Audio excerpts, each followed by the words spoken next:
Hey, welcome back to the next episode of Narconon and Scientology Chronicles. I'm Lucas Catton. And real quick, I just want to share something that I thought was funny and very telling. There's some not so funny pieces about it too, but nonetheless, the funny part is this. And this is regarding Scientology's Twitter fail, like utter Twitter fail. And it's so indicative of the actual scene. And I found this little thing. So I was checking real quick and I saw Mike Rinder has 95,000 plus followers on Twitter, which is fantastic. And I was like, I wonder how many followers Scientology has on Twitter. So I looked, and sure enough, they had 95,000 plus followers on Twitter. The same. I think they had a few hundred more, but they basically have virtually the same number of followers with millions and millions and millions of dollars in marketing, including Super Bowl ads for years, including all these fake accounts, including all these things.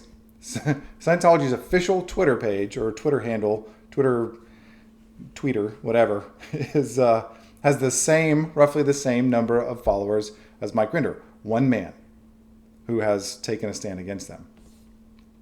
Now, compare that to Leah Remini, who obviously is also a famous actress, but Leah and Mike are like a team now, especially with their Aftermath show and then now their Fair Game podcast. And Leah, of course, has like 7 times the amount of followers as Scientology does. She has, I think, 684,000. So if that gives you any indication in terms of the actual size and influence of Scientology, that's one good indicator is Twitter. Same number of followers roughly as Mike Rinder by himself.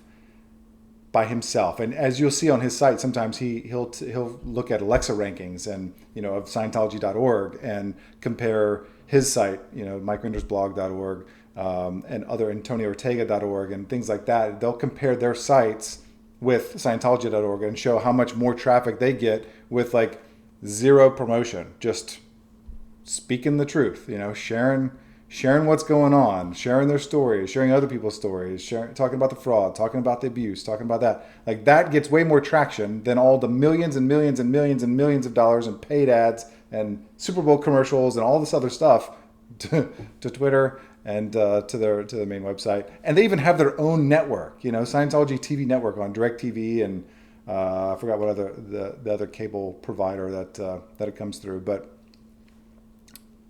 that speaks it right there.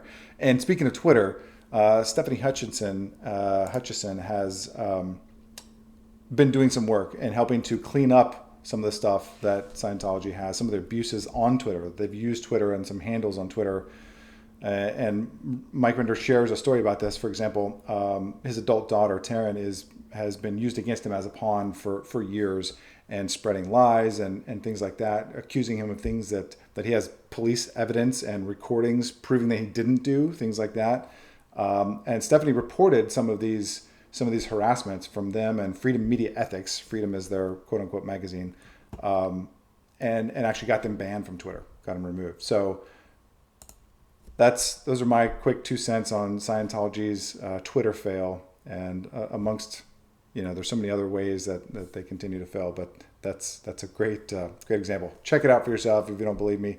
Get on there, see these things. Go to Mike Rinder's website, MikeRindersblog.org, and you can see some of that info there too. All right, that's all. Take care. Until next time, have a good one.